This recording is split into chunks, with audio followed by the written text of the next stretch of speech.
உனது இயல்புகளை காயப்படுத்தாமல் அப்படியே ஏற்று அதற்கேற்றபடி இறுதி வரை உன்னை அனுசரித்தான்.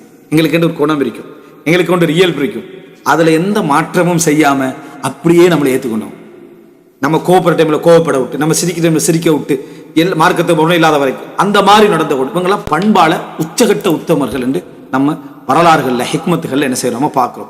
எனவே அன்புள்ள சகோதரர்களை, இந்த முக்கியமான இடம், அதாவது ஒரு தந்தையோடு இருக்கக்கூடிய இடத்துல இந்த மிக பிரதானமான இடத்தை நம்ம புரிந்து கொள்ள வேண்டும்.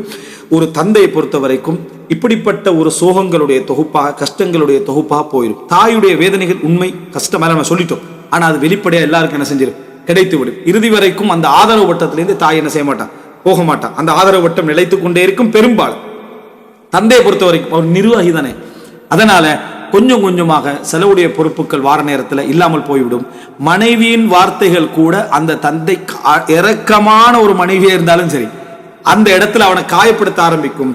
உணர்ந்த பிள்ளைகள் உண்மையிலே உத்தமர்கள் தான். உணர்ந்துட்டாங்கன்னு வைகள், இந்த விஷயத்தை உணர்ந்து தந்தையை அந்த இடத்துல வச்சு, என்னுடைய தந்தையுடைய முடிவுகள் இல்லாமல் எந்த இடம் இந்த வீட்டில் நடக்காது என்கின்ற இடத்துக்கு கொண்டு வந்துட்டாங்கடா, அதை போல வேற எதுவுமே இல்லை. அந்த நேரத்தில் தந்தையை மகிழ்விக்கிறதுக்காக என்னென்ன விஷயங்களை நீங்க அதிகாரத்தை அவருக்கு முற்படுத்த முடியுமோ அந்த மாதிரி முற்படுத்துறதை போல வேற எதுவும் இல்லை. அந்த தந்தையை பொறுத்த வரைக்கும் தனிமையில் ஆனா இவ்வளவு நடந்தாலுமே அந்த தந்தையுடைய உள்ளத்துல எதிரான பிரார்த்தனைகளோ வேதனையான சிந்தனைகளோ ஒரு நாள் வராது. துவா கேட்ட நிலையில தான் அந்த தந்தையுடைய மரணம் வரும். பெரும்பாலான தந்தையர்களுடைய மரணத்தை நீங்க நினைச்சு பாருங்க, கேட்டு பாருங்க, ஒரு அனாதை மரணமாக தான் இருக்கு. அதிகமாக ஒரு தாயுடைய மரணம் சில பொழுது இது மாதிரி நடக்கலாம், ஆனா தந்தையுடைய மரணம் ஒரு ஒதுங்கிய நிலையில, ஒரு ஓரமான நிலையில, யாரும் திடீர்னு, அதாவது அவர் சுகீனமானவராக இருந்தா, கவனிக்கப்படாதவராக இருந்தா என்ன நடக்கும்னா, ஒரு வருஷம் 2 வருஷம் அப்படின்னு போற டைம்ல ஒரு தூரமான ஒரு இடம் அவருக்கு என்ன செஞ்சு வந்துடும். மரணம் தான் அவர்களை திரும்பி பார்க்க வைக்கும். மரணம் தான் அவரை திரும்பி பார்க்க வைக்கும். அதனாலதான் ஒருத்தர் எழுதியிருந்தார், அன்றைக்கு அது இறுதி இரவாக இருந்தாலும். ஒரு அரபுல அறிஞர் எழுதியிருந்த விஷயம், அன்றைக்கு அது என் தந்தை மரணிக்கின்ற இறுதி இரவென்று எனக்கு தெரிந்திருந்தால் நான் என்னதெல்லாம் என்ன செஞ்சிருப்பேன், செய்திருப்பேன் அப்படின்னு சொல்லி. இது அரபுல ஒரு முக்கியமான ஒரு அறிஞருடைய எழுத்து. இதை நம்ம எடுத்துட்டோம்டா என்றைக்கும் மறலாம் என்று தந்தைக்கு முடி இயன்ற அளவுக்கு ஒரு போன் கோலை போட்டு பேசிடுறது. நம்ம வெளியே இருக்கிறோம், தூரமாக்கிறோம்ல, ஊர்ல இருக்கிறோம்னா போய் பார்த்துடுறது, காலையிலும் மாலையிலும் போய் என்னது இஹ்திசாபுல் அஜர் கூடிய நினைச்சு பார்த்துடுறது. தந்தையுடைய அதிகாரத்திலேயே வச்சிடுறது. அவருடைய விஷயங்களை நம்ம எப்பொழுதுமே விசாரணைக்கு உட்படுத்தாத முறையில நம்ம அவரோட நடந்து கொள்வது என்பது அவருடைய இறுதி காலம் ஒரு நிம்மதியான முறையில. என்னை புரிந்து கொண்ட ஒரு மகனை முடிஞ்சா தந்தைகிட்ட வார்த்தைகளால் நான் உங்களை புரிஞ்சு கொண்டு எடுத்து சொல்லிடுவேன். ஏன்னா தந்தை அதை விரும்ப மாட்டாரு, திறமாட்டார். ஆனா பாப்பா, உங்களுடைய கஷ்டம், உங்களுடைய சிரமம், உங்களுடைய வேதனைகள் நான் புரிந்திருக்கிறேன். நான் சொல்ல ஒரு மகனாக நமக்கு சொல்ல முடியாது, ஆனால் நான் அதை புரிஞ்சுக்கிறேன், நான் விளங்கி இருக்கிறேன், நான் தெரிந்திருக்கிறேன் சொல்லிட்டீங்கடா.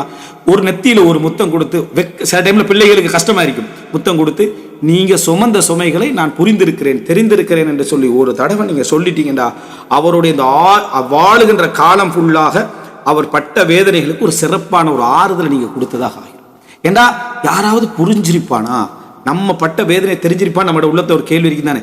அதை அந்த தந்தையிட நெத்தியில முத்தமிட்டு, கஷ்டமாக இருந்தால் முத்தமிட்டு, பாப்பா நீங்க என்னென்ன வேதனைகளை உணர்ந்து கொண்டு சொல்லாமல் சுமந்து சென்றீர்களோ அதை நான் உணர்றேன். ஆனா முழுசா நான் உணர்ந்தனா இல்லையா தெரியும், ஆனா உணர்றேன். எல்லா நேரத்திலும் வெளிப்படுத்த முடியாதுன்ற ஒரு வார்த்தை நீங்க அவருக்கு கோடி மடங்கு எத்தனையோ உபகாரம் செய்ததற்கு ஈக்குவலாயிரும். ஏன்னா அவருடைய உள்ளத்தில் இருக்கக்கூடிய ஒரே கேள்வி, என்னை புரிஞ்சிருப்பாங்களா, என்னை என்னுடைய நிலைகளை தெரிஞ்சிருப்பாங்களா என்றது அவருடைய மிகப்பெரிய கேள்வியாக அமையும். எனவே இந்த ஒரே ஒரு நுக்தாவை மட்டும் நம்ம தெரிஞ்சு கொண்டுட்டு, தந்தையுடைய சிரமங்கள் சாதாரணமானதல்ல, நிறைய துவா கேட்கணும். நம்மளும் அதே இடத்துக்கு என்ன செய்யறோம், போய்கொண்டிருக்கிறோம். எங்களோட பிள்ளைகள் அதே இடத்துக்கு வந்து கொண்டிருக்கும். ரப்பனா ரப்பிர்ஹம்ஹுமா கமா ரப்பயானி சகைரா என்கின்ற அந்த பகுதி நமக்கு மிக முக்கியம்.